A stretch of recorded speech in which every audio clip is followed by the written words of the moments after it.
Bonjour à toutes et à tous, c'est Stéphane pour la chaîne Foilier. Je vous remercie de me retrouver chez moi et donc chez vous. Aujourd'hui, on va parler d'apostasie, de la religion musulmane en particulier. Je vous avais dit que j'avais envie de parler le sujet et de pouvoir leur donner la parole. Je le ferai évidemment pas seul, puisque je le fais en présence de Yanis Aposta. Bonjour Yanis. Bonjour, bonjour. Yanis, est-ce que avant de commencer l'entretien, tu pourrais te présenter, nous parler un petit peu de toi, du rapport que tu as eu avec la religion dans ta vie, du moment où tu as apostasié, de la raison pour laquelle tu as apostasié. Alors, merci Stéphane, merci de m'accueillir chez toi et merci de m'accueillir chez vous, hein, pour le coup. Alors, je suis français, c'est important de le dire aujourd'hui, né musulman aussi, et j'ai apostasié il y a environ 4 ans.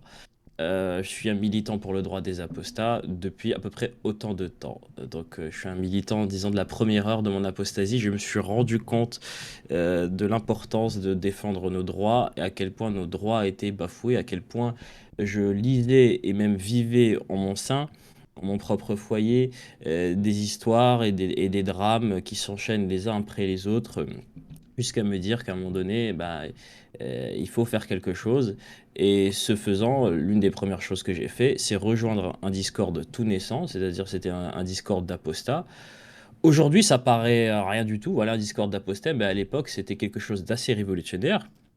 Parce que les apostats étaient assez flippés. Alors, littéralement, des apostats nous disaient jamais ça va fonctionner, votre idée de Discord 100% apostat. Parce que c'était l'idée. C'était de créer un safe place où les gens pourraient parler, s'exprimer. Parce que non seulement ils avaient besoin d'avoir des. Ils avaient des histoires difficiles, mais ils avaient surtout besoin de parler.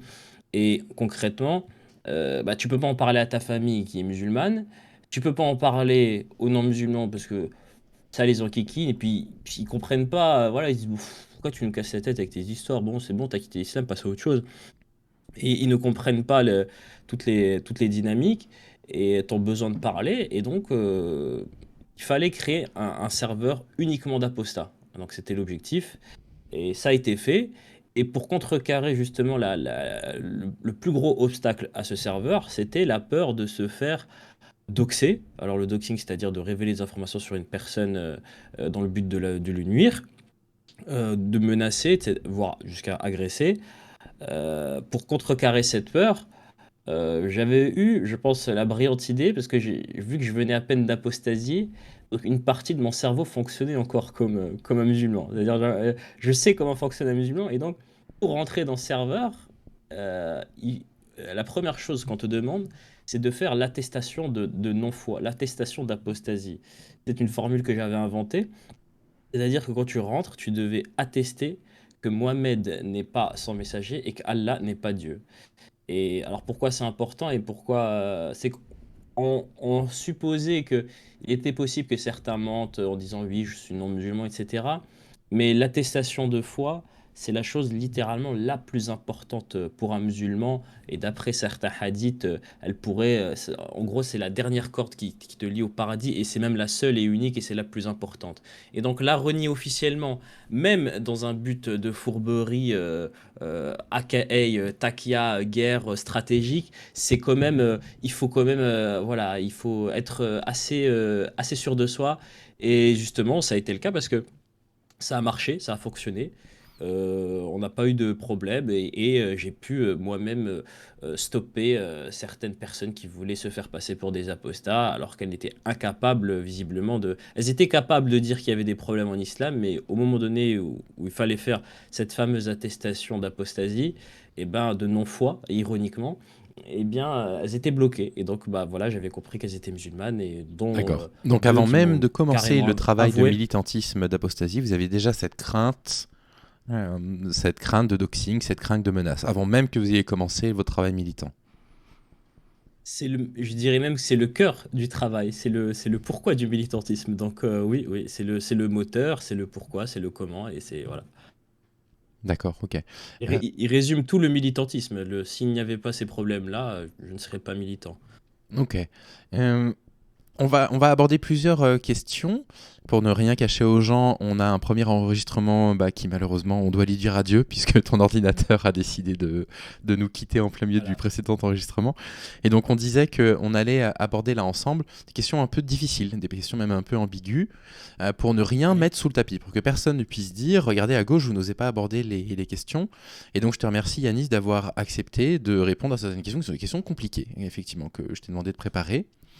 Mais je suis assez Oui. content qu'on puisse parler de tout ça. Est-ce que tu peux nous dire ce qui t'a poussé à l'apostasie, du coup?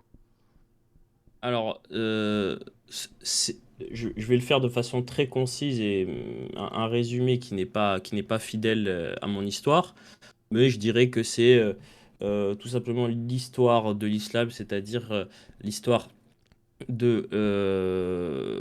J'ai compris qu'en fait, l'islam était une religion humaine qui avait été construite au fil du temps, à savoir les trois plus grands volets de l'islam, c'est-à-dire le fiqh.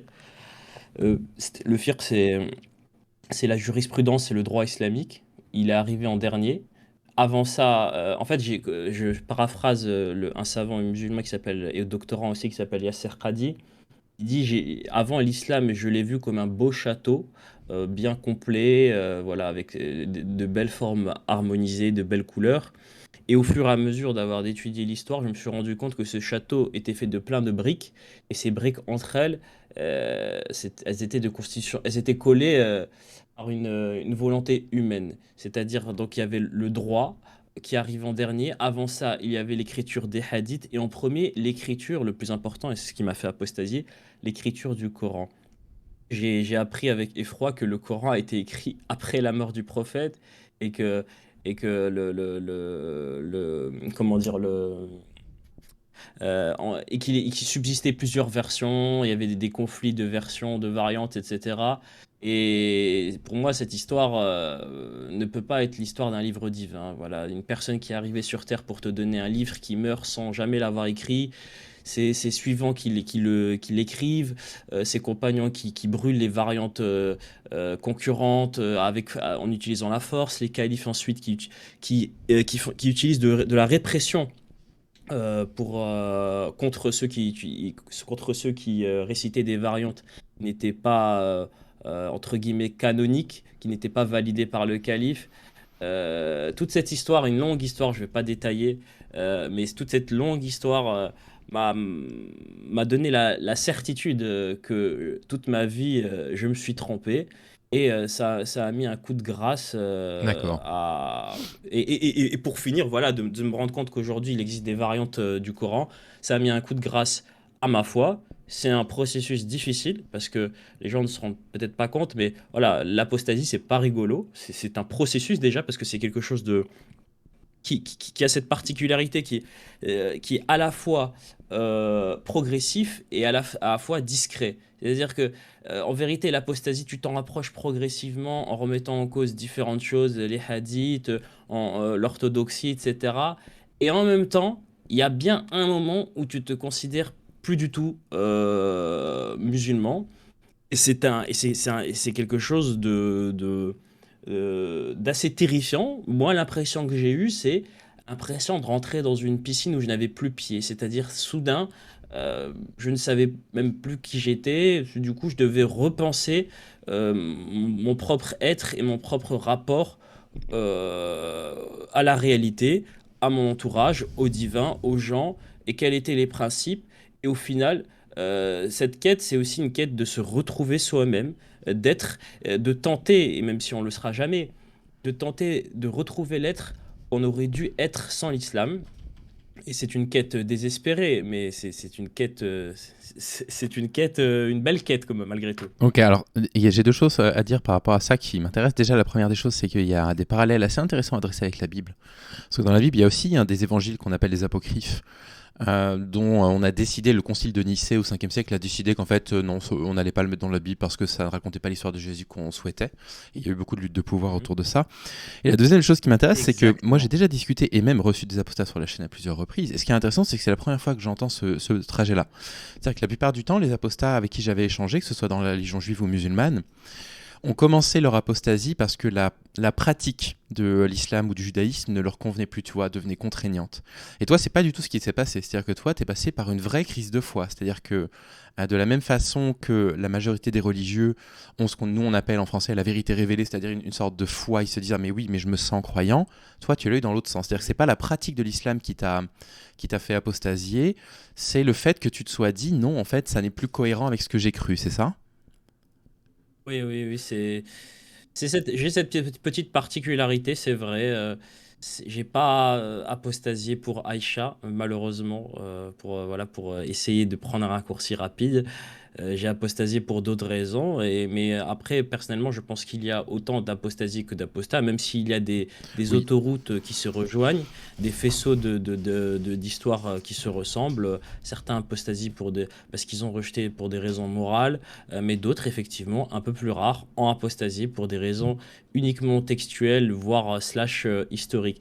Je te remercie d'avoir mentionné le concile de Nicée, parce que j'ai oublié de dire une chose, c'est que j'étais quand même un musulman un peu différent des autres. Je suis peut-être un peu un apostat différent des autres, mais aussi un musulman un peu différent des autres parce que j'étais ce qu'on appelle un darwaman. C'était que j'étais assez prosélyte. Pas prosélyte chiant non plus, tu vois, mais j'étais quand même. Je voulais convertir des gens et j'étais persuadé que l'islam c'était la vérité et je voulais amener cette vérité aux gens. Et justement, tu me le rappelles, le concile de Nicée, c'était littéralement ce que j'utilisais pour convaincre des chrétiens de leur dire, votre texte ne peut pas être divin parce que des gens qui sont venus après le prophète ont décidé de ce qui était divin ou pas, notamment les apocryphes. Mais je ne pensais pas me tromper autant parce que je ne savais pas que cet argument que j'utilisais contre le christianisme c'était pile poil le même contre Hmm. l'islam. Et en l'occurrence, là, c'était pas le concile de Nicée, c'était, vous pouvez noter pour ceux qui veulent chercher, Ibn Mujahid, 3 siècles après la mort du prophète. C'est lui, il y avait plein de variantes, et il a des dizaines, voire des centaines, peut-être même des milliers, qui a décidé qu'il y aurait que 7 versions du Coran, et quand je dis version, je ne parle pas de traduction, je parle vraiment de version arabe, qui seraient valides. Et toutes les autres devenaient apocryphe. C'est le terme qui m'a fait tilter. D'accord, donc Et là, on... bah, quand je me suis retrouvé dans les mêmes travers que je critiquais, j'ai été honnête. C'est-à-dire de la même manière que je critiquais les chrétiens là-dessus en disant votre livre il peut pas être divin, des siècles après il évolue. Bah j'ai été honnête et j'ai pris mon bardage et je suis parti. Ok. Ma question, elle était un peu chargée, sans forcément que ce soit visible, mais donc je viens d'ouvrir la page hein, pour Abu Bakr et Ibn Mujahid pour que les personnes qui souhaiteraient se renseigner un petit peu sur l'histoire.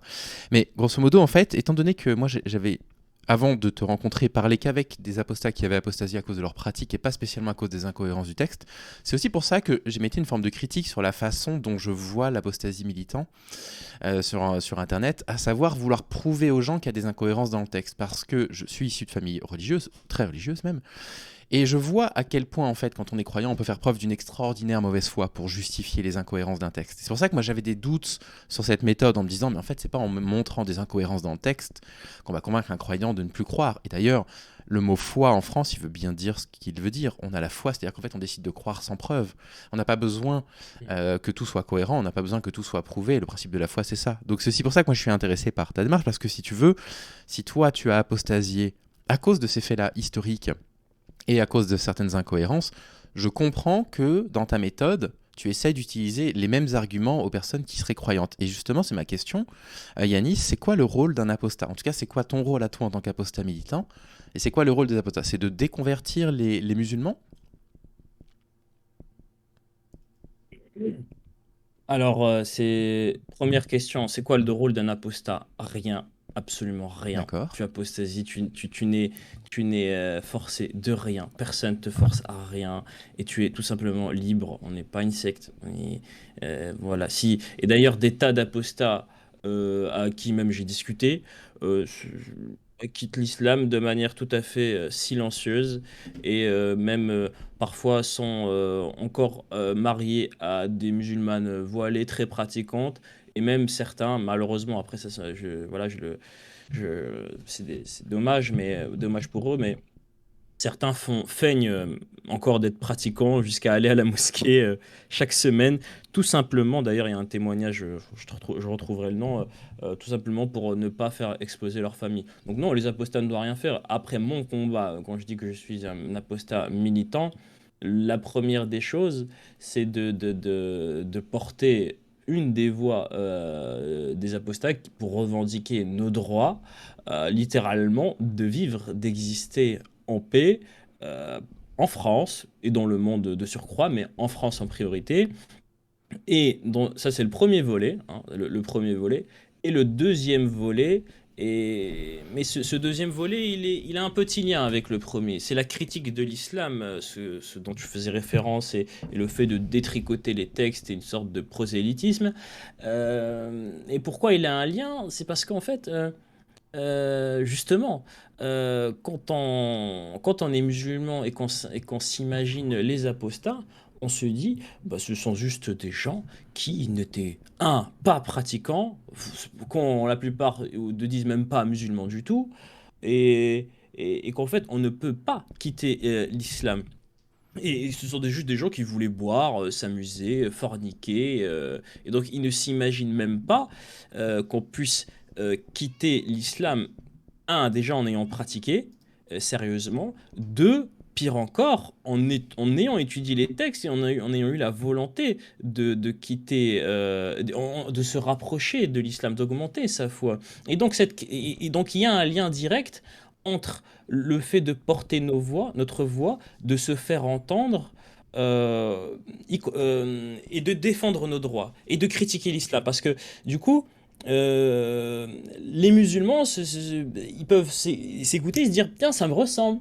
Tiens, c'est vrai que moi aussi, j'ai eu des doutes sur ces histoires de variantes du Coran. D'ailleurs, même un imam le dit carrément dans une vidéo, Ousmane Timera, et il dit, moi, les variantes du Coran, j'ai jamais compris cette histoire. J'ai demandé à mon maître à l'époque, mon cher, et pareil, il m'a dit, moi, j'y comprends rien du tout.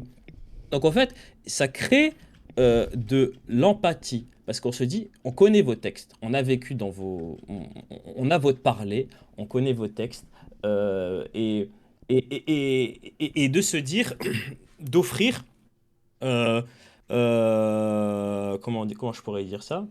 De montrer aussi que euh, à ceux qui vivent aussi ces doutes-là, on les a étudiés, et nous, on vous offre une porte de sortie à ceux qui le veulent. C'est-à-dire qu'à un moment donné, tu es dans une pièce, le simple fait de savoir que tu puisses la quitter. Parce que d'abord, pour définir, pour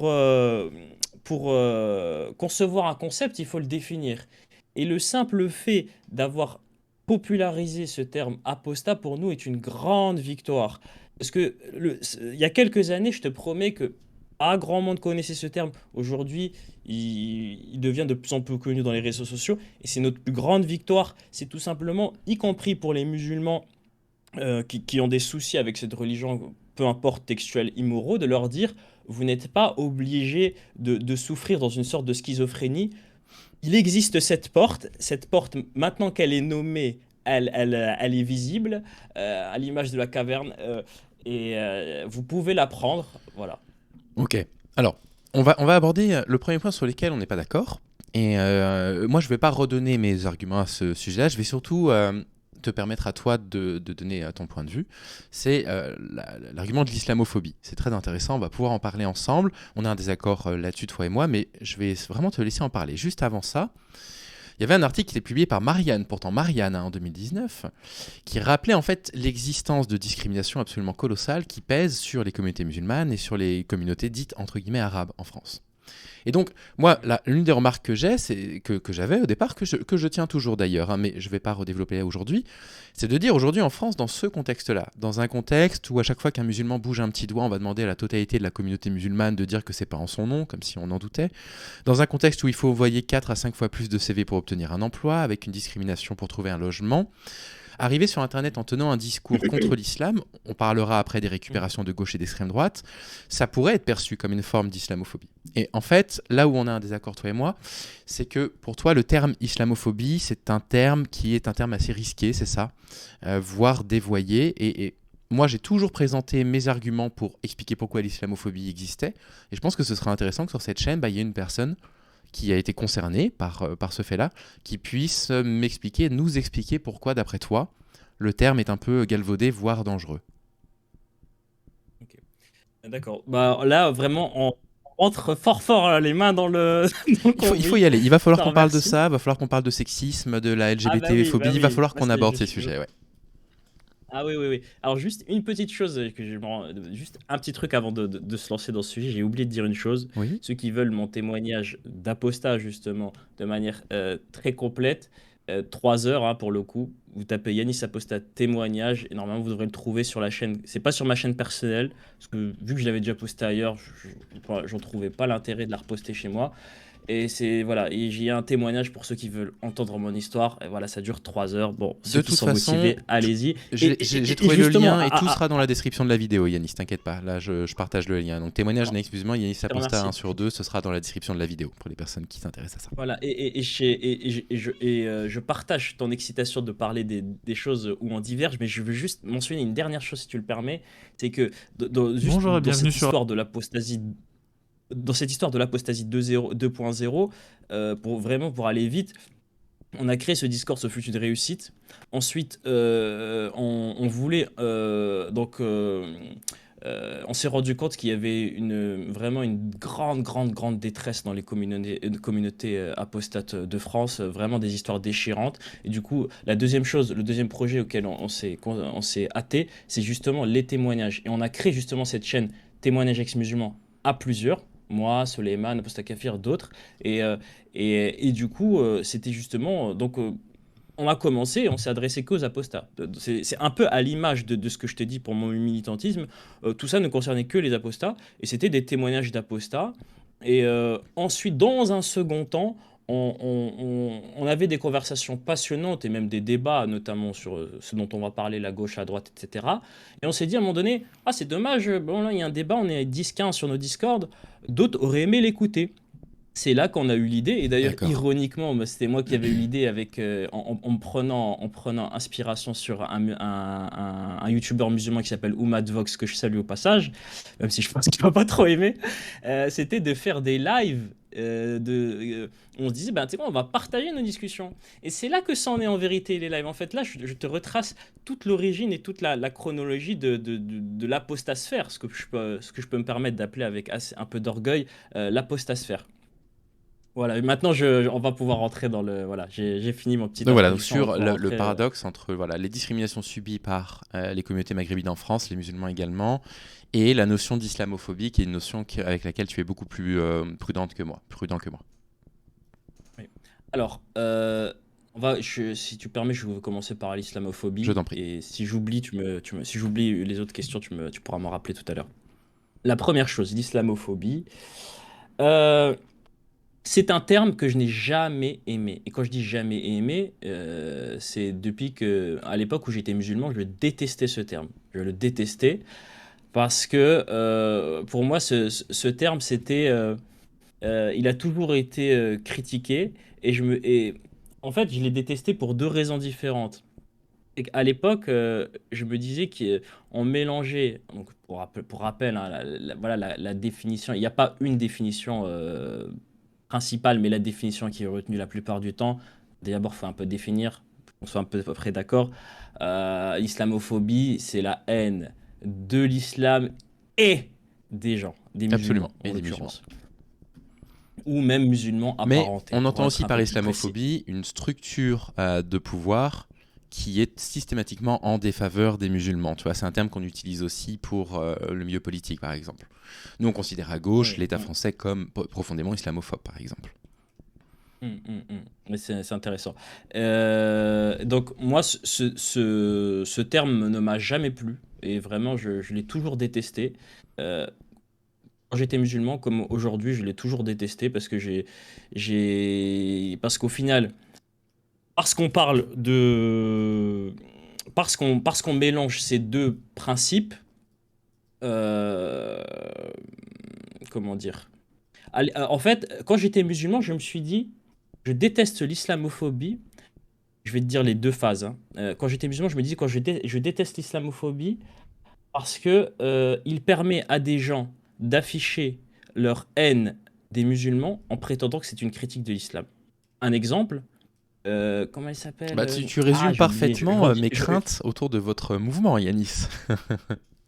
De je personnes t'en prie, je qui t'en prie. autour de vous, on voit sur les réseaux, ont une haine des Arabes et utilisent l'apostasie pour, voilà, pour dire non, mais c'est qu'une critique du texte. Hein. C'est ma crainte, hein, Oui, tu le oui, sais. Hein. oui, oui, il y avait, je crois que ça s'appelle Véronique Genest Ah qui oui. disait, et c'était assez fort sur des plateaux TV, elle et d'autres, mais je suis islamophobe. Et moi, personnellement, je regardais ça en tant que musulman, j'étais choqué, je me suis dit, ah, c'est fou, quoi. Elle peut se dire islamophobe, et en vérité, elle utilise ce terme pour masquer sa haine des musulmans. Et voilà, c'était très sulfureux. Et donc, voilà, je me disais, ils utilisent ce terme, voilà, qui mélange haine du texte, haine ou critique, ce que tu veux, en tout cas, on va dire haine du texte et haine des gens, pour masquer leur haine des gens. Et donc, moi, ce terme ne m'allait pas. Je détestais ce terme. Ensuite, ironiquement, quand je suis passé dans l'autre camp, hein, quand je suis passé apostat, ben, je déteste encore ce terme. Pour une interprétation différente, mais pour les mêmes raisons. C'est-à-dire que ce terme euh, permet, je considère que ce terme permet la censure des textes. Et de toute façon, ce mélange toxique, explosif de la critique des textes et de la haine d'une idéologie et des gens ne peut que mener qu'à des problèmes, qu'à des choses pernicieuses. Et peu importe, pour moi, c'est un peu le résumé de l'histoire, c'est peu importe qu'on soit musulman ou pas, et t'as parlé un peu de racisme, etc., de haine, je vais appeler très clairement de musulmanophobie, hein, c'est le terme que je préfère. Euh, je le concède tout à fait. Je le concède tout à fait. Oui, tu as parlé de CV. J'en suis moi-même victime. Je suis entre guillemets typé. Les contrôles de police que j'ai eus, ils ont toujours été un petit peu différents. En tout cas, c'était mon impression. Il y a eu certains contrôles de police qui étaient un peu musclés. Comme ça, quoi, sans raison apparente. Et je pense, je suppose en tout cas que c'est lié à mon physique.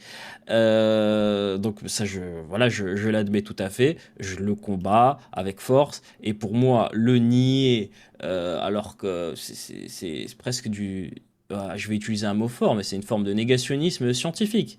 Parce qu'il y a des tas d'études qui prouvent que ces discriminations, elles existent. On ne peut pas le nier. Euh, voilà, moi, là, je ne peux que, à ce niveau, je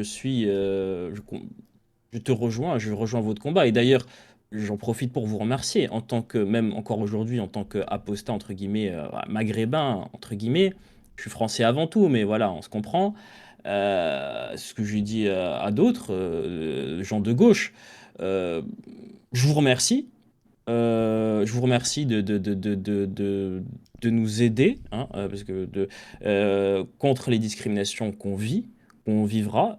Et ironiquement, ces discriminations, c'est pour ça que tout à l'heure j'ai parlé de musulmans apparentés. Les apostats les vivront aussi. Donc ce serait vraiment contre-productif et totalement stupide et même masochiste de vouloir augmenter la haine des musulmans. Parce que moi, tu me croises dans la rue. La plupart des gens se diront que je suis un musulman. D'ailleurs, quand il y a Ramadan, même des non-musulmans viennent me voir pour me dire «Eh, il y a Ramadan!» Non, non, mais en fait, je le fais pas. Donc, je suis tout à fait contre ça. Et d'ailleurs, j'ai moi-même participé à la fameuse, ironiquement, hein, alors là, les gens tombent des nues quand ils entendent ça, mais j'ai participé à la grande manifestation contre l'islamophobie. Et j'étais très ému avec mon ami musulman de voir autant entre guillemets, français de souche nous accompagner. Et je disais à mon ami, ah, tu te rends compte, ils viennent pour nous, ça les concerne même pas, mais ils se déplacent, ça fait plaisir, on se sent français, quoi. Et je me disais, alors que certains des nôtres, ils sont même pas venus, ils sont restés à la maison, au fauteuil, d'autres se sont déplacés pour nous. En ce sens, je réitère mes remerciements à tous les gens qui défendent nos droits à ne pas être discriminés, nos droits en général, et en particulier toi, en l'occurrence, vu que j'étais devant moi, je te remercie. Bah écoute, je t'en prie, c'est très intéressant que tu parles justement de défendre vos droits en tant que musulman, parce que là, il faut qu'on parle de défendre vos droits aussi en tant qu'apostat, parce que là-dessus, pour le coup, là, on est complètement d'accord ensemble. Je veux juste faire un mea culpa. c'est très important que je le fasse maintenant et que je me corrige. Attention, l'amendement voté par le Sénat pour protéger les apostats, il a bien été voté, mais par contre, il a été rejeté. Voilà, regardez tout en haut à droite de l'article, c'est tout petit, on voit bien ici que ça a été rejeté. Donc il n'existe pas actuellement dans la loi française de loi qui protège les apostats. Est-ce que c'est nécessaire? Est-ce que ce serait nécessaire qu'il y ait une loi qui vous protège? Est-ce que vous subissez des menaces de mort, Yanis? C'est une question rhétorique, bien sûr, j'ai déjà la réponse, mais c'est pour l'émission. Et si oui, est-ce qu'il y a des exemples dont tu voudrais nous parler et qu'on pourrait montrer aux gens qui nous regardent? C'est quoi la réalité du coup des apostats de la région musulmane en ce moment? Hmm. Bonne question.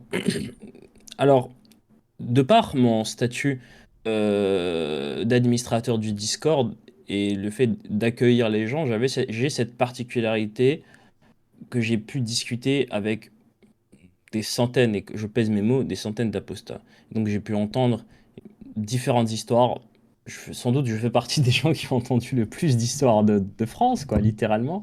Et du coup, les histoires, c'est des menaces d'agression, des menaces de kidnapping, et ça, c'est vraiment dans les cas les plus graves, même si c'est les plus rares, et fort heureusement. Des menaces de mort, des menaces de kidnapping, notamment, j'ai parlé à pas mal d'apostats d'origine tchétchène, et on nous disait vraiment que justement la haine des apostats en Tchétchénie et les stratégies anti-apostats et anti-homosexuels s'exportaient ou s'importaient, ça dépend comment on le voit, en France. Donc en fait, il y a une sorte d'équipe de soldats anti-apostats qui les traquent sur des groupes Facebook. Et du coup, de tous les apostats que j'ai vus, les apostats tchétchènes sont les plus méfiants. Et c'était les plus difficiles à convaincre de rentrer sur ce Discord. Euh, et donc, dans les cas les plus graves, ce sont des menaces physiques, des menaces de mort. Dans les cas les plus courants, hein, on va parler de ce que j'entends le plus souvent, ce sont des exclusions sociales, des reniements, des gens qui finissent à la rue, hein. Et d'ailleurs, j'ai été en contact avec. On a aidé des gens à se reloger, littéralement, hein. Et d'ailleurs, j'ai été de ce fait en contact avec une mission chrétienne qui s'appelle la mission Isméri. C'est tout simplement une mission assez peu connue, mais qui nous avait contactés. Et son rôle, justement, c'est qu'elle recueillait des apostats musulmans qui se sont fait virer de chez eux, qui étaient SDF. Donc il y a beaucoup d'apostats qui finissent SDF, malheureusement. Et donc cette mission les recueille, leur offre un logement et un travail. Dans un premier temps, cette mission, ils visaient surtout les apostats qui s'étaient convertis au christianisme, mais ils sont ouverts à tout le monde d'ailleurs. Et donc voilà, les exclusions sociales. D'ailleurs, c'est pour ça que même dans nos témoignages et tout, et même dans nos lives, on dit systématiquement, tant que vous n'êtes pas indépendant financièrement, n'annoncez pas votre apostasie, ne faites pas votre coming out.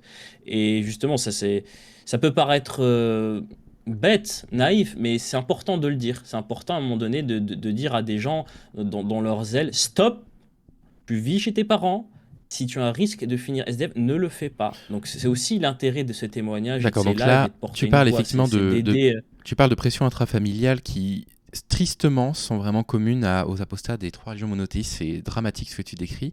Et est-ce que vous recevez des pressions extérieures, du coup, au modèle intrafamilial? J'ai pas bien compris la question. Au modèle intrafamilial, j'ai pas C'est-à-dire qu'en compris. fait, il y a pas que le modèle intrafamilial qui impose la pratique religieuse. Est-ce que vous avez aussi des personnes de la société qui sont absolument rien à voir avec votre famille, qui vous mettent de la pression, voire qui vous insultent ou qui vous menacent vis-à-vis du fait que vous apostasiez? Ah, ok. Euh, Bien sûr, bien sûr, bien sûr. En fait, c'est littéral. Et ça, j'ai écouté le témoignage d'un apostat chez Paduring, un témoignage assez récent d'un apostat algérien. Oui, tout à fait, que j'avais Et, découvert il y a quelques semaines quand il l'avait reçu. Il avait eu la gentillesse de me l'envoyer. C'est assez bouleversant, hein. et il a dit quelque chose auquel Paduring était foncièrement opposé, en désaccord, et je le comprends. Il a dit, de ce que j'ai compris en parlant à des apostats, hein, français, je me suis rendu compte que parfois il était plus difficile d'apostasier en France qu'en Algérie. Alors là, ça a choqué. Moi aussi, ça m'a choqué parce qu'on m'a dit littéralement la même chose quand j'ai parlé à des apostats en privé. Et notamment sur le. J'ai littéralement le même dialogue avec un autre Algérien, ironiquement, que j'ai aussi interviewé, qui est sur ma chaîne, qui s'appelle Lorané, que je vous recommande chaudement, qui me dit exactement la même chose. Lui, il avait cette particularité, c'était un apostat assumé au lycée. Et c'est-à-dire qu'il pouvait assumer son apostasie et en parler et débattait même c'était un apostat militant et même critique de l'islam et débattait dans un lycée algérien à Oran sans aucun problème. Moi, quand il m'a dit ça, la première chose que je lui ai dit, on va voir l'interview, je lui ai dit, est-ce que tu t'es fait agresser? Est-ce que tu t'es fait harceler? Il me dit non, non, non, bah, on me parlait. Et moi, alors voilà, chacun se fera son idée. Mais moi, je vous dis que c'est impossible d'être un apostat assumé, que ce soit bien évidemment dans les quartiers français, mais alors même en province, même dans des lycées, voilà, dans des grandes villes, c'est impossible d'être, enfin impossible, voilà, bon, c'est peut-être le terme est un peu fort. En tout cas, c'est très difficile d'être un ex-musulman, un apostat assumé dans le cadre extra-familial, comme tu dis, c'est-à-dire amis, quartier, collègues, camarades d'école. Alors, quand est-ce que ça se voit? Ou quand est-ce que ça peut se voir? Bah, malheureusement, durant la période du Ramadan en particulier, là, tu te fais outed. Bon, et à ce moment-là, on va te poser des questions. Si tu es maghrébin, tout à l'heure, c'est encore la pression, elle est très forte. Ça va même plus loin que ne serait-ce que la question des musulmans. Comme je t'ai dit, et d'autres peuvent le confirmer, même des non-musulmans viennent nous voir et nous renvoyer à notre islamité apparente. C'est-à-dire, on vient nous dire, bah, pourquoi tu fais pas Ramadan? Eh ben alors? Et vraiment, je peux vous assurer que d'autres apostats pourront en témoigner et vous dire que même des non-musulmans. Donc voilà. Et je pense que effectivement, et ça c'est quelque chose qui est difficilement compréhensible, difficilement entendable. J'entends, moi aussi, la première fois j'ai été surpris, que dans certains coins en France, c'est plus simple, c'est plus difficile, pardon, d'apostasier que dans certains coins en Algérie. Pourquoi? Je n'explique pas. Peut-être, à des hypothèses, peut-être que le fait d'être une diaspora musulmane dans un pays non musulman, ça augmente le côté communautaire, y compris dans cette idée de préserver la communauté, y compris dans cette idée de préserver, de se préserver des sortants, des traîtres. Et donc, voilà. Peut-être que dans un environnement totalement musulman, bah, c'est peut-être plus accepté. Et je pense Non, que c'est mais pour non. ça que certains Non, Yanis, ne comprennent pas cette notion. Et dernière chose qui est importante de noter par rapport à ce que je dis, c'est que la différence entre le Maghreb et la France, c'est que ce que les gens ne se rendent pas compte, c'est qu'en France, la culture est assez uniforme de ville en ville. Au Maghreb, tu peux avoir des régions très religieuses et des régions d'autres très tranquilles. Et justement, des Algériens pourront en témoigner. Tu peux avoir des gens dans des cafés, manger sans problème, notamment dans des régions en Kabylie. Voilà. J'entends. Bon, maintenant, en 2020, la constitution algérienne a supprimé de sa propre constitution le fait que on était libre de pouvoir apostasier, donc la constitution ne les protège pas. Moi, j'ai reçu aussi des témoignages d'apostats en Algérie qui, exactement comme avec Paduring, sont obligés de parler doucement pour pas être entendus et qui nous disent que là-bas, ils risquent beaucoup. On a des témoignages aussi de personnes qui ont été emprisonnées parce qu'ils ont bu de l'eau pendant le Ramadan. Donc, si tu veux, moi, je veux bien qu'il y ait des choses à dénoncer en France sur ce que vous subissez, mais dire que c'est plus difficile d'apostasier en France qu'en Algérie, écoute, moi ça va à l'encontre de tous les témoignages que j'ai reçus récemment et des textes de loi. Maintenant, le fait est qu'il y a un truc dont il faut qu'on parle, est-ce que tu m'autorises à montrer les messages, c'est que les personnes qui s'en prennent... Juste avant, avant de je t'en prie. passer à ça, je veux juste dire une chose. Quand tu dis, moi, ça va à l'encontre de tous les témoignages que j'ai reçus, justement, si tu écoutes bien ce que j'ai dit, j'ai mentionné justement pas mon propos, un témoignage qui n'est même pas de ma chaîne YouTube, d'un Algérien qui confirme ce que je dis, qui dit, Oui, moi, j'ai cette impression, effectivement, mais qui parle de sa chambre... Attention, pas dans tous les cas, je parle pas, et vraiment, voilà, il faut être précis. Là, je ne fais que rapporter le témoignage de Lorané et le témoignage j'ai oublié le nom, mais je ne sais même pas s'il avait un nom, qui a témoigné, je sais pas d'urine. Donc ce sont eux qui ont dit ça. Et J'entends, donc, ces Yanis. témoignages, tu les as reçus aussi. J'entends Yanis, mais il dit ça en faisant des vocaux courts parce que dès que sa mère remonte proche de sa chambre, il est obligé de couper par peur. Il fait ça en disant que personne ne le sait. Donc bon, si tu veux, il a beau dire les mots, c'est plus facile d'apostasier ici. Le fait est que vous apostasiez sur YouTube et que lui est dans sa chambre à envoyer des vocaux, à baisser sa voix pour pas qu'on connaisse sa voix, en ne donnant pas son prénom et en suppliant que sa mère l'entende pas. Donc, tu vois, enfin, je veux dire, oui, Mais d'accord. ça, c'est tout à fait courant, hein. J'ai fait beaucoup de témoignages et j'ai participé à aider c'est tout à fait courant. Et c'est d'ailleurs, nous, on a eu énormément de mal à avoir des témoignages parce que peut-être tu as l'impression que les gens témoignent facilement, mais déjà, l'une des premières personnes qui a fait des témoignages, c'est Momo et je le salue au passage. Il a commencé de manière assez discrète de son coin sur des podcasts et il a galéré à trouver des témoignages. Il le dit dans dans un de ses podcasts, 25% de ces témoignages environ sautent parce que les personnes qui ont témoigné, qu'il a réussi à convaincre de témoigner, beaucoup annulent. Après avoir témoigné, après que ça a été diffusé, demandent que ce soit retiré pour des raisons de sécurité. Nous, on ne prend pas des témoignages facilement. Mais je dis D'ailleurs, pas même l'inverse, hein. parmi les premiers témoignages qu'on a eus, il y a des témoignages où on était obligé de modifier la voix. On a testé, on a tatillé, on s'est rendu compte que finalement, les voix modifiées, c'était trop compliqué parce que c'était inaudible. Mais je peux te dire que cette scène où des gens parlent et te disent je peux pas, etc., c'est difficile pour moi de témoigner, c'est tout à fait courant en France. J'entends. Alors, justement, bon, allez, rentrons dans le vif du sujet. De toute façon, le but n'est pas qu'on se mette d'accord sur, sur ces choses-là. Tu m'as envoyé, est-ce que je peux les montrer, des messages à Bien l'encontre sûr. de Vivi Aposta, entre autres, qui sont des messages hallucinants de violence. Et j'aimerais qu'on puisse en parler, justement. J'aimerais que tu puisses t'exprimer sur ce genre de messages que tu reçois peut-être ou que d'autres reçoivent. Est-ce que je peux les montrer? Tu m'y autorises? Bien sûr, je t'y encourage. Le premier, donc, c'est un compte qui dit à Vivi Aposta, donc je le montre en même temps au public, n'oublie pas Samuel Paty, il a été tué pour moins que ça et n'oublie pas qu'on peut retrouver son adresse. Il demande si c'est une menace, c'est évidemment une menace. Il répond, je te mets juste en garde et crois-moi, les égorgements c'est vraiment douloureux, tu verras ta vie défiler pendant que tu agonises, c'est horrible. Et un message privé qui a été envoyé je ne sais pas à qui, mais peu importe, par un compte qui s'appelle Hitler Bébé, félicitations, qui dit carrément on va t'égorger, bientôt on va retrouver ton adresse, nanana.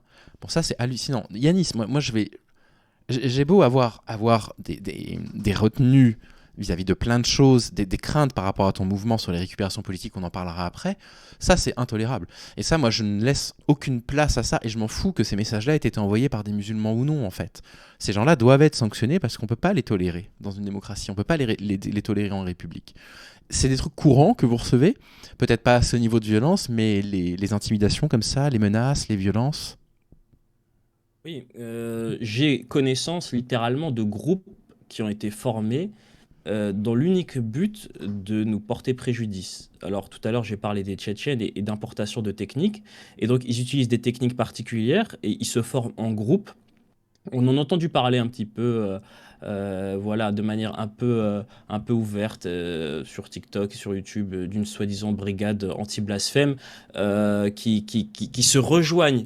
Ils font quoi? Ils utilisent différentes méthodes et c'est des choses qui ont été utilisées et fait ses preuves pour traquer les apostats et même, je pense, on retrouve ça, je pense, notamment même pour les homosexuels. On utilise de la menace directe, hein, voilà, pour créer la peur, du doxing. Et pour utiliser le doxing, c'est quoi? C'est des techniques, ils utilisent des programmes où on peut, avec très peu d'informations, remonter à toi. Et donc pour pouvoir te faire pression et te faire abandonner. Du doxing et du signalement massif. Et donc il existe des groupes dédiés à la lutte contre les apostats. Ok. Et je sais que, voilà, je sais C'est pas acceptable. C'est par pas info acceptable. sûre qu'il existe des groupes français. Voilà, et moi-même j'en ai été victime, oui, moi aussi j'ai reçu des menaces. Ah oui, le dernier volet, le volet hacking. C'est-à-dire que dans ces groupes, donc il y a un volet signalement massif, un volet doxing, c'est-à-dire qu'ils recherchent des informations. Ils utilisent, attention, hein, tiens-toi bien, et je t'en parlerai peut-être en privé, mais ils utilisent des logiciels. Tu vas sur Internet, tu mets ton visage, et on va retrouver toutes les photos de toi. Et là-dessus, on va essayer de croiser, ils vont faire un travail d'enquête pour retrouver des informations sur toi, et ensuite faire pression pour te dire. Maintenant, si tu continues à publier des choses, eh ben voilà. Et donc, voilà. Nombreux sont les chaînes apostates en France et ailleurs qui ont été supprimées suite à cela. C'est-à-dire qu'il y a eu pression, on a dit on t'a retrouvé, maintenant tu fermes tout, tu supprimes et ciao. Ouais, mais Et donc, malheureusement. le volet signalement massif, hein, de faire sauter en utilisant la modération, voilà, sur YouTube et plein d'autres endroits, c'est pas des humains, c'est principalement des robots. Donc quand t'as des centaines de signalements qui arrivent pour incitation à la haine ou autre, et bah, le compte il risque de Oui, bien sauter. sûr. Et donc C'est voilà, il y a tout. c'est des méthodes qu'on connaît tous et toutes, les militants progressistes, hein. Malheureusement, c'est Oui, catastrophique. oui. Ouais, je pense, oui. En France, alors, deux choses à mettre en parallèle. C'est que ce que tu m'avais expliqué, c'est qu'il existe dans le Coran des textes qui justifient les menaces contre les apostats, mais paradoxalement, il y aurait une charte des imams en France dont tu m'as parlé qui appellerait à ne pas le faire. Est-ce qu'on peut parler de ces deux choses déjà? Est-ce qu'effectivement dans le Coran, il y a des hadiths peut-être ou des sourates qui leur donnent une justification pour agresser les apostats? Pas d'accord. Je pense que le Coran ne contient. Alors, je vais peut-être surprendre et prendre à rebours, y compris les miens, mais je pense que le Coran ne condamne pas à mort les apostats. Au contraire, et si tu me permets de faire la recherche, parce que là, je m'y attendais pas, celle-ci. Ah, voilà. Alors, je vais citer, hein, Sourate 4. En fait, souvent, ce qui est cité, c'est la Sourate 4, versets 89 et 90. Et par cela, je veux montrer que le Coran est assez ouvert à l'apostasie et assez tolérant. Et même au blasphème. Alors voilà, c'est un peu la petite surprise, la petite surprise Yanis. Donc, Sourate 4, verset 89, voilà pour ceux qui veulent la ref. Ne prenez donc pas d'alliés parmi eux jusqu'à ce qu'ils émigrent dans le sentier d'Allah, mais s'ils tournent le dos, attention, s'ils tournent le dos, saisissez-les alors et tuez-les où que vous les trouviez. Ne preniez parmi eux ni alliés ni secours. Stop, on s'arrête là. La plupart du temps, c'est ce verset qui est utilisé pour justifier le crime, la peine de mort contre les apostats. Et il est utilisé par les apostats eux-mêmes, et personnellement je le déplore, mais je leur en veux pas, parce qu'il est avant tout utilisé par les exégèses. En l'occurrence, un exégèse, c'est quelqu'un qui explique le texte. En l'occurrence, Ibn Kathir, qui est l'exégèse le plus connu et le plus répandu dans le monde. En l'occurrence, Ibn Kathir dit que ce verset, c'est le verset qui condamne à mort les apostats, mais que, comment dire, et il te donne ensuite des hadiths. Alors, il y a le Coran, il y a les hadiths, pour ceux qui ne savent pas. Les hadiths, c'est deux blocs différents de textes. Ce sont juste des paroles rapportées. Il y en a des dizaines de milliers. Attention maintenant, pourquoi je dis que ce n'est pas. Là, vous pouvez dire, mais il se contredit. Il vient de nous dire que dans le Coran, il n'y a pas la peine de mort pour les apostats. Eh bien, lisez la suite, les amis. Lisez la suite. J'encourage tout le monde, y compris mes frères et sœurs apostats, à lire la suite.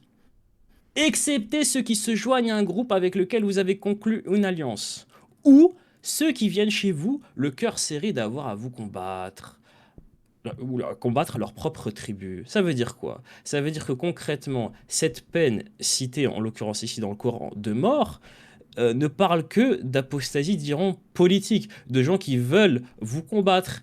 Et donc, de ce fait, j'en déduis, vu qu'il y a une exclusion de ceux qui ne veulent pas vous combattre, j'en déduis que moi j'utilise ce verset justement pour dire que le Coran autorise l'apostasie sans nous tuer. Alors je sais que je vais énerver beaucoup de gens, mais bon, vous énervez pas, contredisez-moi sur les faits, sur le texte en l'occurrence. Et donc ce verset pour moi, il est dévoyé par une partie des apostats, mais avant tout par les exégèses musulmans. Et on en revient à ma propre apostasie, c'est-à-dire que pour moi, il y avait un islam coranique qui a évolué avec la venue des hadiths et du droit musulman des siècles en siècles, quitte à ce qu'on ait des versets qui soient interprétés à tort et dont le sens est inversé pour moi en l'occurrence. On a un verset qui te dit qu'il laisse les apostats vivre, et en l'occurrence, il y a un autre verset, mais je ne vais pas vous le citer, je vais vous le citer de tête, où le Coran parle de gens qui croient et qui mécroient et qui recroient et qui mécroient. Et ça, c'est pas possible si tu les tues. Donc concrètement, je suis persuadé que le Coran, non seulement ne condamne pas à mort, mais en interprétant de manière très honnête, laisse les apostats vivre et de manière assumée. Et je vais aller même plus loin. C'est le verset dans la même sourate, c'est-à-dire la sourate 4. Bon,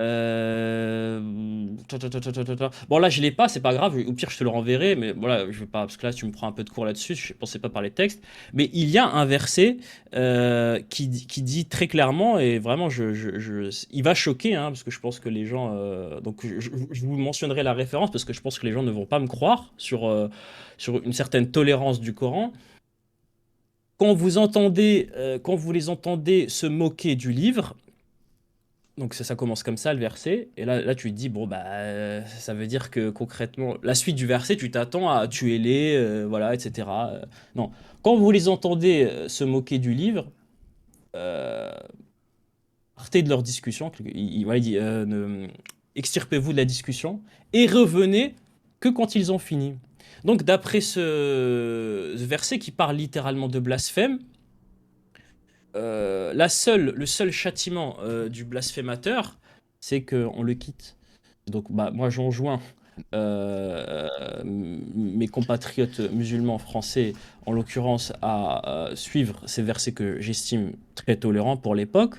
Et c'est pour ça que je ne suis pas un ennemi de... Parce que islam, c'est un terme où on peut mettre tellement de choses derrière différents types d'islam. Je suis un ennemi du cynisme orthodoxique classique. Quand on dit classique, c'est bah, parce que c'est eux qui tiennent les rênes, hein.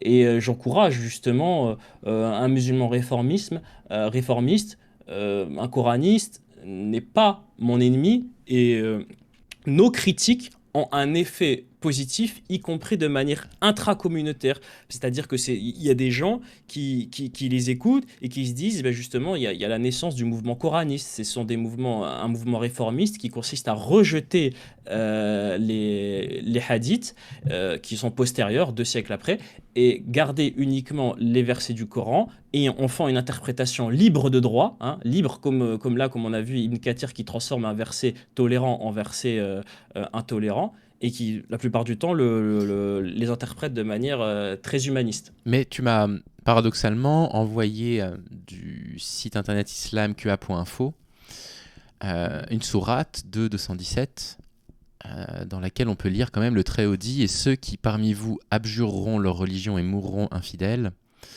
vaines seront pour eux leurs actions dans la vie immédiate et la vie future. Voilà les gens du feu, ils y demeureront éternellement. » Et puis derrière, c'est commenté de la façon suivante. On doit demander à l'apostat de revenir sur sa foi. S'il accepte, on le laisse. Autrement, on l'exécute en tant que mécréant. On trouve ça aussi comme interprétation. C'est ce que tu m'avais envoyé tout à l'heure. Mais il suffit de lire. Et là, je rejoins Ousmane Timira.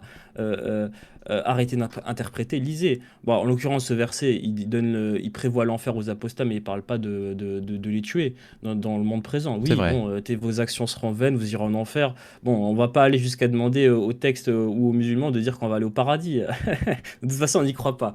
Alors, oui, donc ils prennent ce texte. En l'occurrence, c'est un bon exemple.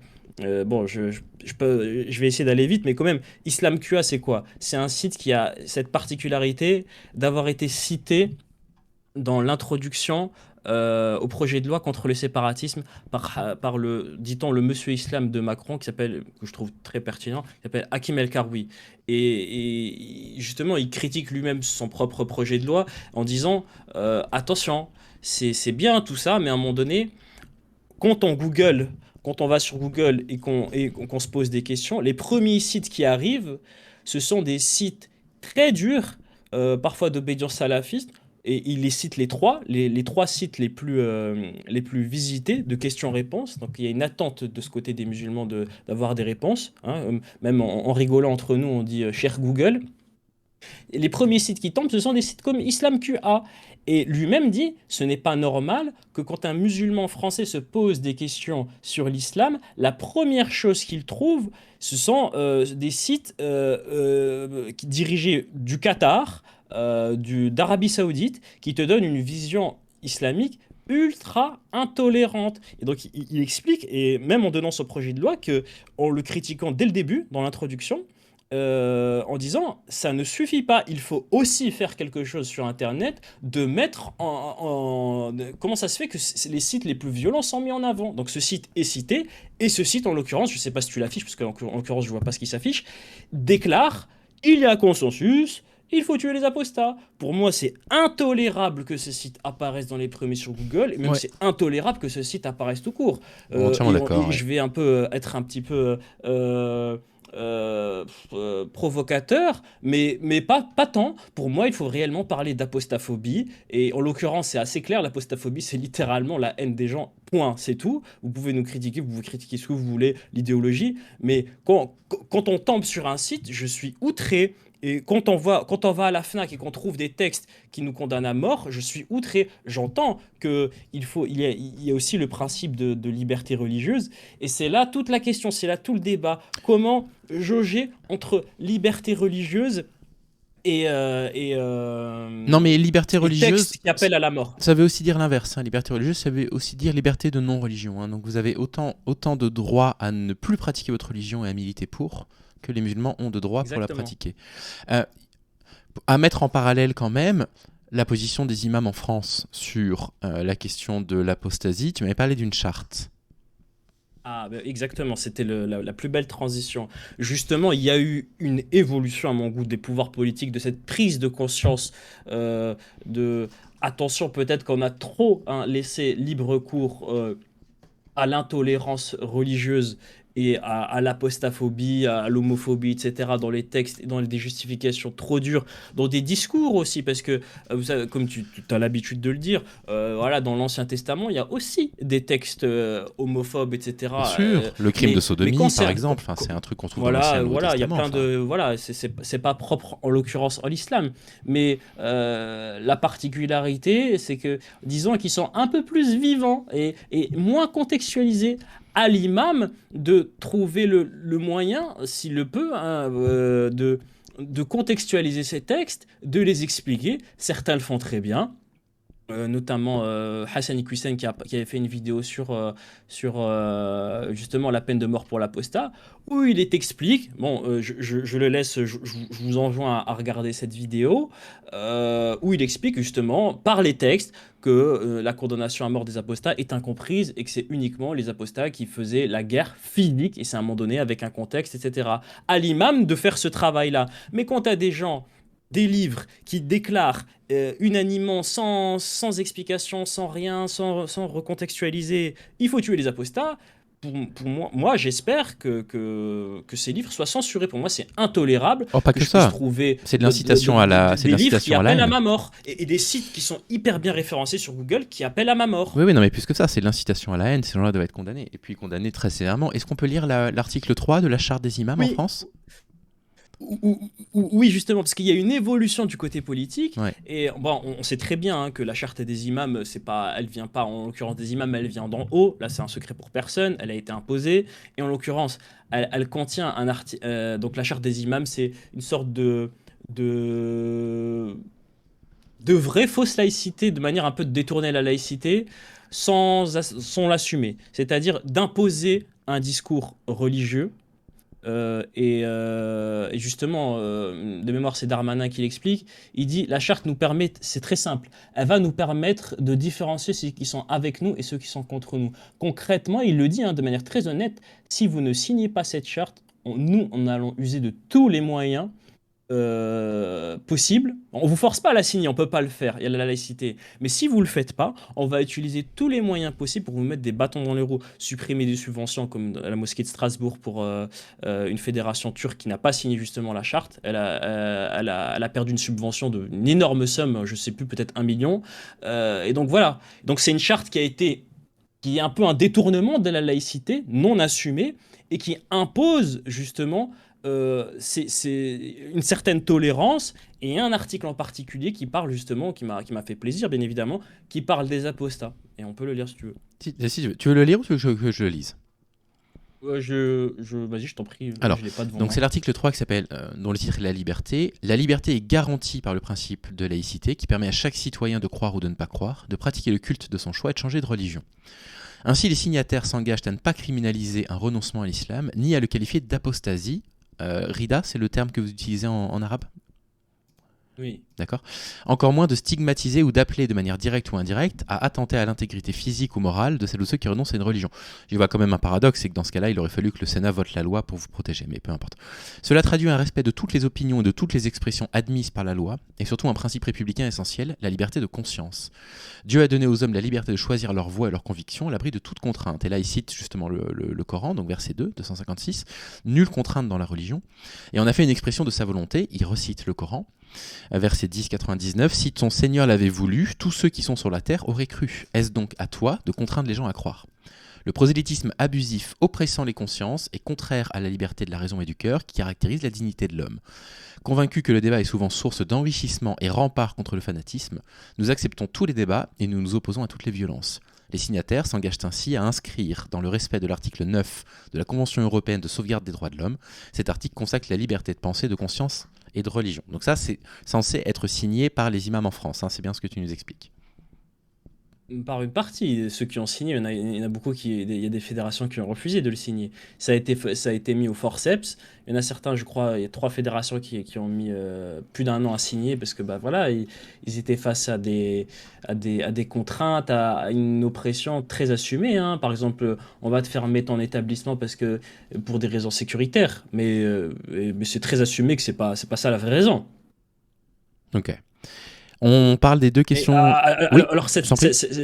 la particularité de cet article, c'est qu'il va même plus loin que ce que j'aurais pu attendre. C'est que non seulement, bien évidemment, il interdit tout discours oppressif vis-à-vis des apostats, mais ça va même plus loin. Il interdit de les nommer. Et ça, c'est important. C'est-à-dire que, parce qu'en fait, on va dire la culture islamique, les règles de droit islamique sunnite, elles sont tellement chargées que le simple fait de nommer, vous savez, le terme murtad ou rida, murtad ça veut dire apostat, et ben tu n'as même pas le droit de le nommer, parce qu'en fait cette chose c'est tellement chargé en violence, hein, parce que ça fait quand même des siècles que nous autres apostats, dans les pays musulmans, nous sommes muselés, tués, et même encore aujourd'hui, hein, dans certains pays, ils le sont toujours, que là, ça va même plus loin. C'est-à-dire, vous avez même pas le droit de parler d'apostat. N'en parlez pas. Parce qu'en fait, c'est comme une surmesure pour empêcher que ça dégénère. Vous avez même pas le droit de les nommer. Bah, de toute façon, dans tous les pays où un régime politique est en place, quel que soit le régime, les premières victimes, ce sont les femmes et les athées ou les apostats, hein, dans tous les régimes politiques religieux. Est-ce qu'on peut parler du coup des deux grosses questions qui fâchent pour conclure, même si on va avoir pas mal de choses à en dire, la LGBT-phobie et les récupérations politiques d'extrême droite et de gauche. Il faut qu'on en parle aussi, il faut qu'on mette la gauche face à ses responsabilités et qu'on arrête de fermer les yeux. Est-ce que tu es prêt à répondre à ces questions épineuses ? Oui, bien sûr, bien sûr. Je On suis prêt entend, depuis que je suis né. on entend souvent dire, on entend très souvent dire, alors moi c'est un truc que je ne constate pas, c'est que moi je t'en parlerai après l'émission, je t'en ai pas encore parlé, mais moi je travaille quasiment qu'avec des musulmans dans le cadre professionnel, quasiment. Et donc moi je ne le constate pas, mais le fait est qu'on le lit souvent, il existe une forme d'homophobie, de LGBT-phobie d'une façon générale très violente. Du côté des pratiquants de l'islam, c'est pas quelque chose que je constate, mais on va en parler. Je voulais savoir si toi, c'est quelque chose qui t'avait impacté quand tu étais croyant, si tu avais eu des pensées justement qui pouvaient être qualifiées de LGBTophobes, et si le fait d'apostasier te permet de réenvisager cette question différemment. Est-ce que les apostats, du coup, sont beaucoup plus ouverts à ces questions-là ?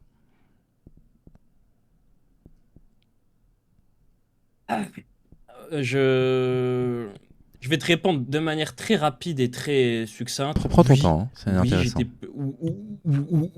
oui, j'étais entre guillemets plus homophobe. J'étais pas non plus. J'avais un ami que je pensais être homosexuel, mais enfin un ami. Ouais, c'était pas. Moi, j'en se voyait assez souvent et je le détestais pas, mais pour moi, j'avais pas la haine quand j'étais musulman. C'est-à-dire, je considérais comme une perversion l'homosexualité.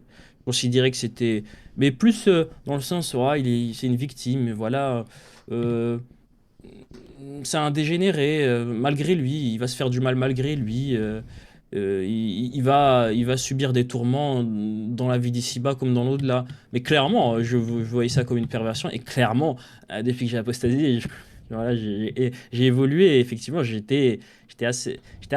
voilà, un peu homophobe à ce niveau. Et oui, c'est évident. Mais pour moi, c'est parler de ça, c'est un petit peu. Alors, désolé, mais il faut qu'on parle. Avant de dire ça, euh, il faut parler on en revient rapidement à l'islamophobie. J'ai fait une vidéo sur la haine et il y a quelque chose d'important à dire. Et c'est un peu à double tranchant.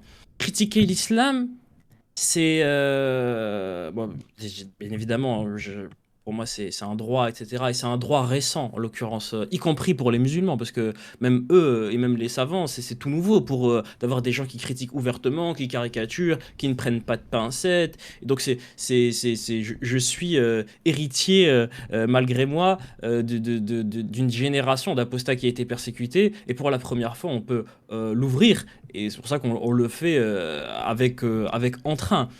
Mais j'ai écouté quand même avec attention ceux qui utilisent le terme islamophobie, même si je le critique. J'ai fait une vidéo sur le sujet où je traitais justement je critiquais la vidéo de Guillaume Florence. Et il y a une chose que je trouve pertinente dans ce discours qui se veut censeur de la critique de l'islam, c'est que certes, c'est autorisé de faire la critique de l'islam. Certes, c'est autorisé, il n'y a pas de souci. Ça doit l'être et ça le sera toujours. Mais à l'image du droit musulman, il y a des choses qui sont légales, mais qui sont détestables. C'est-à-dire que tu peux faire tout à fait des choses légales. Je pourrais très bien faire une chaîne YouTube où j'enfonce, entre guillemets, l'islam et avec l'objectif d'augmenter la haine envers les musulmans. Je pourrais le faire, hein. Et ce serait tout à fait légal. Et comment je le ferais? Et c'est là que c'est un peu là pour moi, hein, je pense l'intelligence qu'on doit avoir dans la critique de l'islam, parce qu'on ne le fait pas dans un univers clos. On le fait, comme tu l'as dit, en France, dans une situation où les musulmans sont discriminés, où nous-mêmes nous sommes victimes de cette discrimination, vu que nous sommes des musulmans apparentés. Et donc, j'aimerais, hein, j'ai la prétention de le faire, je garde en tête de le faire en se disant, j'aimerais bien ne pas augmenter la haine contre les gens. Et le problème, quand tu fais critique des textes du Coran, tout le monde s'en fout. Ouais, ok, on va oublier cette critique-là. Maintenant, on va parler de la critique morale. La critique morale, là, ça devient épineux. Parce qu'en fait, bien, quand on critique des problèmes d'ordre moral, et là vraiment il faut le faire avec intelligence. Et là en l'occurrence je rejoins certains, en l'occurrence Guillaume Florence, qu'il faut pas essentialiser les musulmans. Et justement, je ne veux pas le faire là. Je veux pas vous dire, bon, moi, voilà, c'était le cas, donc les musulmans sont homophobes. Et il faut faire attention. Il faut faire attention pour moi. Et là, c'est là qu'on marche sur des œufs. Et c'est pour ça que là, je tiens à le dire, et qu'il faut pas essentialiser les musulmans. C'est-à-dire, il y a les textes, et c'est un peu hypocrite de dire qu'il n'y a pas de lien entre les textes et les gens. C'est un peu hypocrite. Il y a un lien, donc, mais à nous d'être intelligents et de faire en sorte que nos auditeurs comprennent que ce lien, déjà, il n'est pas systématique. En l'occurrence, par rapport à un exemple tout bête, la pédophilie en islam que les apostats critiquent du matin au soir. Je le dis et je le répète, les musulmans français, même maghrébins, ne sont pas pédophiles. Au contraire, ils sont farouchement liés, opposés à la pédophilie. Ils le sont farouchement. Et c'est justement pour ça qu'on en parle. Parce qu'on le sait. Parce qu'on sait qu'ils détestent la pédophilie. Et donc, en leur disant, bah, c'est dans ton texte. C'est dans tel verset, Coran 65.4, il y a le hadith, etc. Et donc, ça, c'est un premier point. Maintenant, quand on parle, en l'occurrence là, d'homophobie, et du versant moral, mais qu'on considère qui peut atteindre une partie des musulmans. Voilà, il faut le faire pour moi avec des pincettes, c'est-à-dire ne pas mettre tous les musulmans dans le même sac. En l'occurrence, c'est ce que je fais moi. Moi, c'était mon cas. Je ne dis pas que c'était le cas de tous les musulmans. Et pour justement être intelligent, faire une critique intelligente, comprendre que je ne vis pas dans un univers clos et que mes critiques elles peuvent avoir un effet néfaste contre mes compatriotes musulmans, mais même contre moi-même, parce que moi-même je suis un musulman apparenté de toute façon, sociologiquement, ce que tu veux, physiquement, moi tu me croises dans la rue, tu te dis je suis un musulman. Et voilà, donc c'est pour ça que je veux faire cet erratum avant, voilà, de... Ça, c'est mon cas personnel. Voilà, j'ai jamais voulu agresser d'homosexuels, etc. Mais effectivement, je le voyais. Et c'est là toute la complexité, parce que en même temps, je vise des textes qui poussent à des comportements, et en même temps, je dois expliquer que ce n'est pas systématique, et que ce n'est pas pour ça que vous devez détester les gens. Tu vois, c'est un peu l'équation compliquée à résoudre. Oui, il y a une haine des apostats, oui, pour moi, elle est liée à des textes et plutôt à des interprétations. Et d'ailleurs, comme tu peux le voir, que même je critique de manière très honnête, là pour le coup, le verset là, je donne le point aux réformistes. Pour moi, voilà. Et, et voilà, donc c'est compliqué, mais il faut le faire en marchant sur des œufs et en rappelant à son auditoire, moi personnellement je le fais, bah, la haine n'est pas admise et bon, moi je pense, j'ai la prétention de le faire correctement. Après, je peux me tromper, je peux faire des erreurs, mais voilà. Et voilà, je voulais vraiment faire cet erratum parce que voilà, j'ai pas envie de, voilà, moi c'est mon cas personnel. Il y en a d'autres, c'est pas leur cas. Mais voilà, sur l'homophobie. Ok, merci beaucoup. Je fais juste une minuscule parenthèse. Tu parlais de ce qui était légal, de ce qui n'était pas légal. J'en profite pour juste mettre en avant un ouvrage de Michel Perrault qui s'appelle Punir et comprendre, que je viens de terminer. Michel Perrault, c'est pour les personnes qui ne connaissent pas, c'est une très très grande pionnière des droits des femmes dans les années 70, première vague du féminisme, qui parle justement des illégalismes. Voilà, si ça vous intéresse de comprendre ce que c'est que l'illégalisme, de ce qui est autorisé, pas autorisé, légal, pas légal, on peut aller là-dessus. Yanis, il faut qu'on en parle. Il faut qu'on parle de ma crainte principale actuellement de voir l'extrême droite tourner autour de vos courants. Et il faut qu'on parle aussi de la position de la gauche sur la question de l'apostasie. Il y a quand même pas mal de choses à en dire. Moi, je me suis déjà exprimé 100 fois sur la question. Qu'est-ce que toi, tu as à nous dire à ce sujet-là? Euh, alors, la gauche est accusée d'alliance avec l'islam, et on a ce terme d'islamo-gauchisme que je pense que tu as entendu tous les jours. Oui, oui, oui. Et donc voilà. Donc déjà, il y a une sorte comment on dit? Vous êtes présumé coupable. Voilà, déjà, c'est le premier point. Alors, voilà, c'est un peu, voilà. En tout cas, il y a cette accusation, il y a ce soupçon d'accointance, notamment pour des raisons électorales, parce que la majorité des musulmans votent par exemple pour Mélenchon, je crois que c'est environ 60%, ce que j'ai vu. Je dis ça de tête, hein, je peux me tromper. Et donc, déjà, il y a ce soupçon de base. On essaie de poser le paysage. Ensuite, par rapport aux apostats, on va zoomer un peu plus sur les apostats. Moi, je constate, récemment, mais même c'était le cas avant. D'ailleurs, là, si tu veux, tu peux diffuser l'article du Nouvel Observateur. Euh, la gauche ou des médias de gauche font la critique des apostats en leur disant attention, vous êtes proche de l'extrême droite, votre ennemi idéologique existentiel, et vous êtes sur le point de susciter la haine. Et nous, quand on entend ça, on est foudrage. On est foudrage. Je vais te dire pourquoi. Parce qu'en fait, on se bat ne serait-ce que pour exister. Et on fait ce qu'on peut pour être entendu. On essaye d'aller voir tel youtubeur, telle personne pour essayer de nous relayer. Et quand il n'y a que l'extrême droite qui nous tend la main, bah, concrètement, mettez-vous à notre place. Si t'as un gros youtubeur ou un média d'extrême droite qui te tend la main, qui te dit viens parler d'apostasie, viens parler de ce que vous subissez. Tu y vas ou pas? Bah, bien sûr que tu y vas. Et pour moi, hein, la gauche, les médias de gauche, jusqu'à présent, ne le faisaient pas. Mais pire encore, alors cet article, c'est pour ça que je t'ai partagé cet article Nouvel Obs qui nous a fait jaser à l'époque sur le Discord. On s'est dit, merde, pour le peu de fois qu'ils parlent de nous, c'est pour nous casser et pour nous instiguer à la haine. Ironiquement, c'est comme ça qu'on en est venu, toi et moi, à discuter.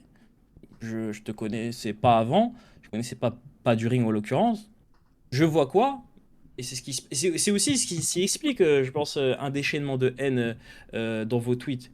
Et moi, j'enjoins hein, les gens de gauche à faire attention quand ils parlent des apostats. Pourquoi? Parce qu'en fait, vous avez déjà une accusation de soupçon d'incointance et d'islamo-gauchisme. Et donc, bon, vous vous exprimez sur les apostats et que la première chose que vous faites, c'est de critiquer, et de dire attention, vous êtes proche de la haine, etc. Bah comment ça sera interprété? Ça ne sera interprété comme, vous voyez, non seulement ils parlent pas de nous, et qu'enfin on commence à devenir un petit peu visible que notre combat porte ses fruits, c'est des attaques. Et pourtant, on vous attendait. On vous attendait, et la particularité, ironiquement, ce que vous nous reprochez, moi je vous dis, bah, vous en êtes responsable. Parce que vous nous reprochez d'aller que dans des médias de droite, mais vous nous tendez pas de main. Donc au final, non seulement vous nous tendez pas de main, et en même temps vous nous dites, ah bah vous allez que dans des médias d'extrême droite. Bah, non seulement tu me tends pas la main, mais en plus tu me mets un punch. Hein, tu vas me faire un article, tu vas me faire un tweet en disant, vous vous rapprochez du racisme, etc. Et donc, je vois qu'il y a une incompréhension de toi, des autres, dire ah, pourquoi j'ai eu tant de haine alors que j'ai juste critiqué, je sais pas moi, un tel a dit ça, etc. De dire faut faire attention à la haine. Parce qu'en fait, vous êtes déjà. Il y a déjà, c'est comme une plaque tectonique, quoi. C'est qu'il y a déjà une énorme pression, une frustration de la rancœur envers cette gauche. Et donc, quand tu tweets, ah, les apostats, nanani, attention à la haine, et ben, tu appuies sur le bouton et tu fais exploser la pression.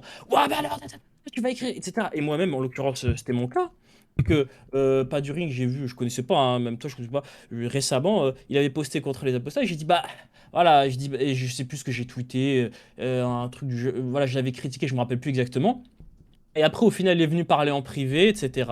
J'ai effacé le tweet. Et au final, on en est venu à discuter. Et puis, hors de la guerre Twitter officielle, tu vois, hors des tweets sanglants, ben, au final, on s'est rendu compte que globalement, on arrivait à s'entendre sur énormément de points, si c'est quasiment tous les points, et on arrivait à discuter tranquillement de manière assez humaine. Après, ça a aussi un problème des faisceaux de communication. Par SMS, par tweet, tu peux t'embrouiller, et puis tomber sur une personne, entendre sa voix, entendre son intonation de voix, et avoir un début d'empathie.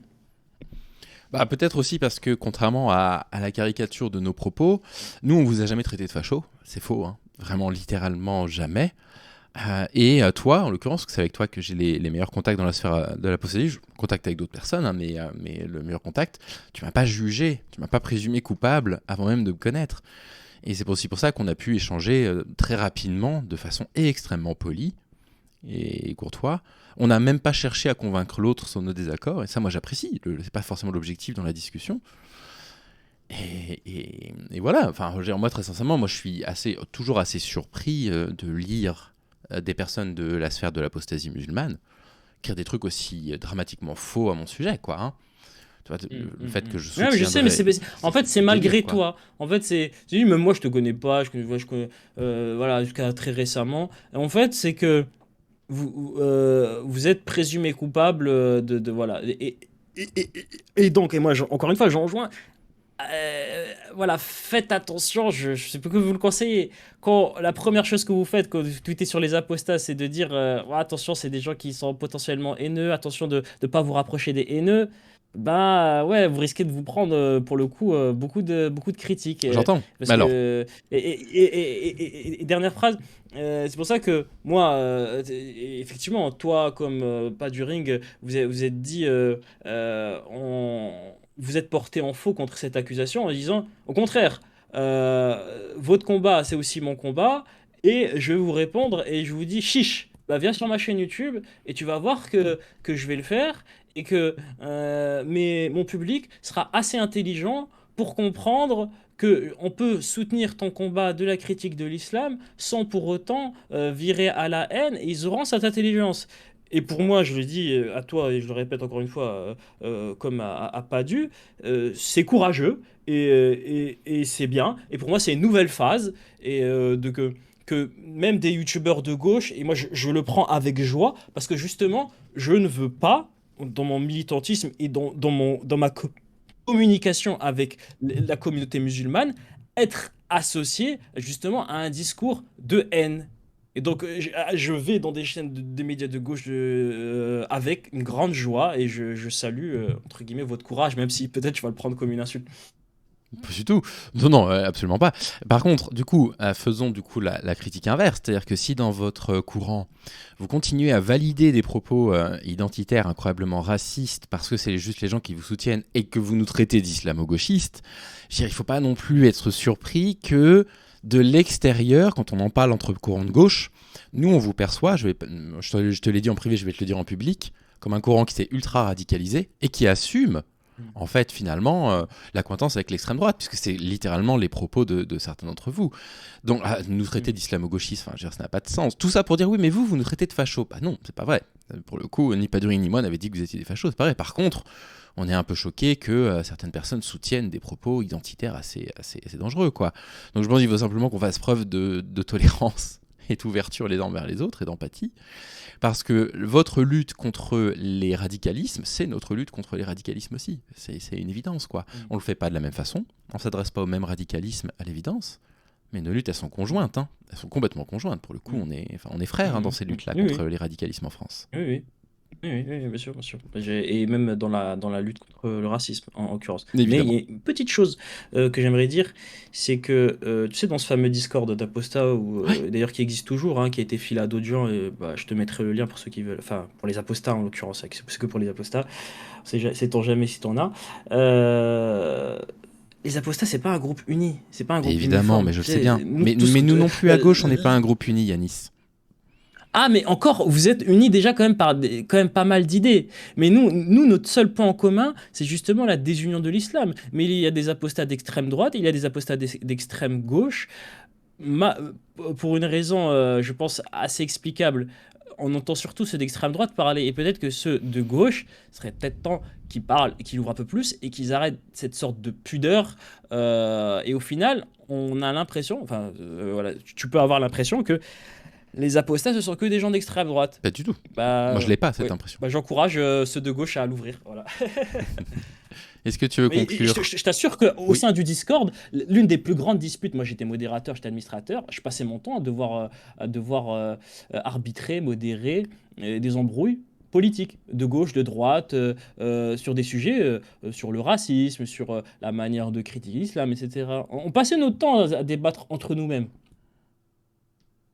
Ouais, non, mais je suis pas surpris. Mais de toute façon, ce serait une erreur d'attribuer des positionnements ou des qualités ou des défauts à des personnes sous prétexte qu'elles défendent une idée en commun. Là-dessus, moi, je suis tout à fait d'accord. Est-ce que tu veux conclure sur quoi que ce soit, Yanis? Vraiment, antenne libre, tu peux parler de ce que tu veux pour conclure. Attends, laisse-moi réfléchir, laisse-moi une minute. Quel message je voudrais passer à ton public pour conclure? Ben, je suis heureux, je suis content. Le travail porte ses fruits.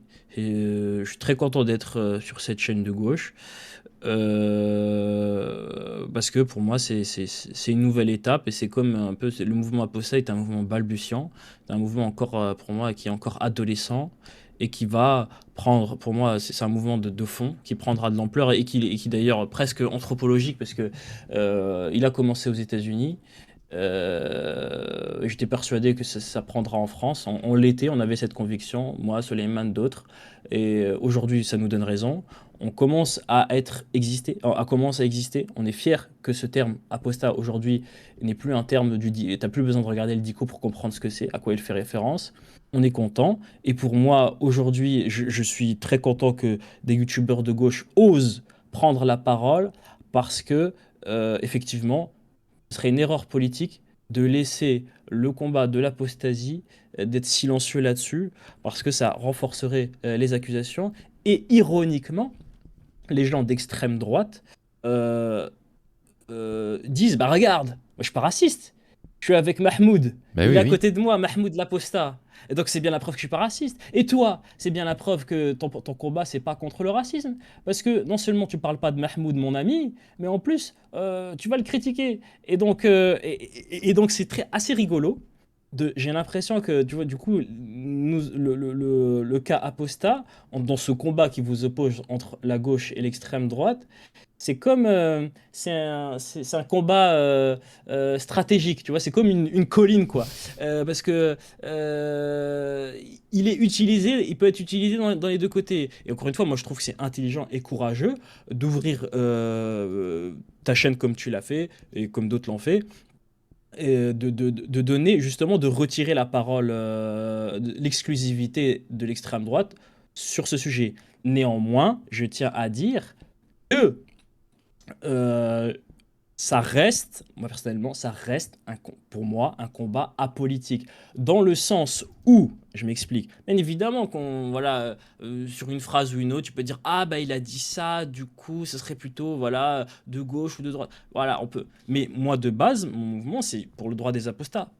Enfin, que tu sois de gauche, de droite ou même d'extrême droite, c'est pas mon problème. Ça, c'est un autre problème. Et tu peux aller dans mon sens, etc. La seule chose que personnellement je ne tolère pas, que ce soit dans mes commentaires, abonnés ou ceux qui peuvent me suivre ou apprécier mon travail, c'est la haine raciale ou la haine tout court des personnes. Voilà, comme je l'ai dit, je mets un point d'orgue là-dessus. Et le reste, c'est pas mon problème. Alors, moi, je reste et il doit le rester. Et on ne doit pas se diviser, dire ah, la gauche, des apostats de gauche, des apostats de droite. On est avant tout apostats. À un moment donné, on subit des choses. Et je suis très heureux que ce mouvement arrive à une sorte de. Pour moi, on est à la phase de l'adolescence, hein. Avant, il était inexistant, hein. On était un peu, peut-être dans la phase de l'enfance, de l'adolescence. Et pour moi, ce n'est qu'une étape. Et voilà, vive le meilleur, vive l'empathie et vive la France. Et même l'humanité. Allez, voilà. Et courage pour votre combat et n'hésite pas à faire appel à moi si nécessaire. Je te remercie beaucoup et de m'avoir invité sur ta chaîne et je remercie pour ceux qui nous ont écoutés jusqu'à présent. Eh bien écoute, merci beaucoup Yanis, j'espère que en tout cas l'entretien vous a plu, n'hésitez pas à échanger avec nous dans les commentaires de la vidéo, en étant bienvenue bien évidemment, et je vous souhaite de prendre soin de vous, je vous dis à très vite, salut.